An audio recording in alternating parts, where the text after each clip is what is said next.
বন্যার জল নামতে না নামতেই ফের ব্যাপক গঙ্গা ভাঙন শুরু হয়েছে মালদার রতুয়া ১ নম্বর ব্লকের মহানন্দা টোলা গ্রাম পঞ্চায়েত এলাকায়। রীতিমতো দিশেহারা হয়ে পড়েছেন মহানন্দা টোলার মুলিরাম টোলা এবং জিতু টোলার বাসিন্দারা। তলিয়ে গেছে বেশ কয়েক বিঘা জমি এবং রাস্তাঘাটও, ফলে ভিটেমাটি ছেড়ে অন্যত্র চলে যাচ্ছেন তারা। তাদের অভিযোগ, ভাঙন রোধে স্থায়ী কাজ দরকার, অথচ সেই ব্যাপারে কেন্দ্র বা রাজ্য সরকারের কোনো রকম হেলদোল নেই।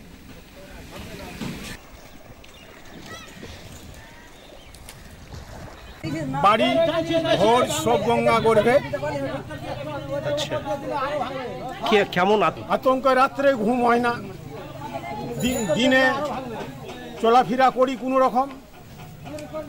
আমার জিতুটোলা গ্রাম সব গঙ্গা গড়বে, পশ্চিম পূর্ব সব কিছুটা অবস্থা। একেবারে বাড়ি ঘর নিয়ে আমরা কোথায় যাব না যাব, সরকারের সেরকম কোনো ব্যবস্থা নেই। এখন নাজেহাল অবস্থায় আছে, আমরা পুরোপুরি ঘর ছেড়ে দিচ্ছি। এই ফাঁকা কোথাও গিয়ে তিরপলের আশ্রয় বসে আছি। খারাপ, ঠিক আছে। গ্রামে এমন দুর্ঘটনা আছে, মানে দুর্পৃষ্ট আছে যে গ্রামের বাড়ি মানুষ যাবে কোথায়, তাদের কোনো স্থায়ী জমি নাই। ১ নম্বর কথা ওটা, গ্রামে যে খাবে কি এটারও অভাব করছে। ওই ১ মাস থেকে সব এখানে বসে আছে, কামাজ না সব বন্ধ, খাবে কি? সরকারের কোনো সাহায্য নেই, গঙ্গাটা যে বানবে কোনো অ্যাকশন নাই। এদিকে ভাঙন রোধের কাজে দুর্নীতির প্রতিবাদ করতে ঠিকাদারদের লোকদের সঙ্গে রীতিমতো হাতাহাতি হয় গ্রামবাসীদের। ঘটনায় তীব্র উত্তেজনা ছড়ালো মালদার মানিকচক ব্লকের মথুরাপুর শঙ্করটোলা ঘাট এলাকায়। গ্রামবাসীদের অভিযোগ, সরকারি টাকা লুটে পুটে আত্মসাৎ করার একটি চক্র এখানে কাজ করছে।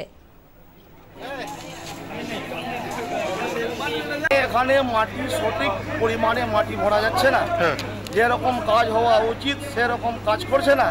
কিছু বলতে গেলে হঠাৎ করে ঝগড়া লাগিয়ে দেয় যে আমরা কাজ ঠিক করছি।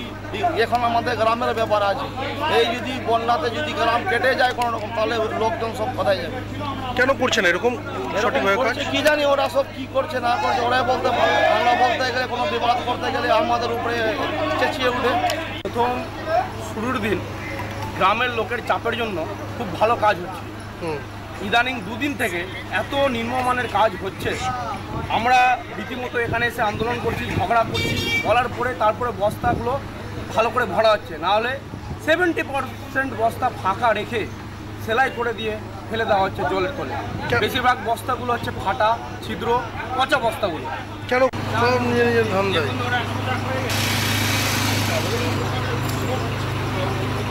স্থানীয় বিজেপি নেতা গৌরচন্দ্র মণ্ডলের অভিযোগ, অসৎ ঠিকাদার কর্মীদের সঙ্গে স্থানীয় তৃণমূল নেতাদের অশুভ আঁতাত রয়েছে। শঙ্করটোলায় ভাঙন হয়েছিল 50 মিটার, সেখানে এমার্জেন্সি পিরিয়ডে সেচ দপ্তর কাজ করছে, অথচ সেইখানে নিম্নমানের কাজ, পুরো আত্মসাৎ করার জন্য এই কাজ করছে, পুরো টাকা লুট করার জন্য ঠিকাদার সংস্থা এবং কিছু তৃণমূলের নেতা মিলে বা সেটা আত্মসাৎ করার চেষ্টা করছে। গ্রামবাসীরা যখন অভিযোগ করছে যাচ্ছে ভালো কাজ করার জন্য, কারণ তাদের এলাকা তাদের টিকাতে হবে, তখন তাদেরকে মারধর করা হয়।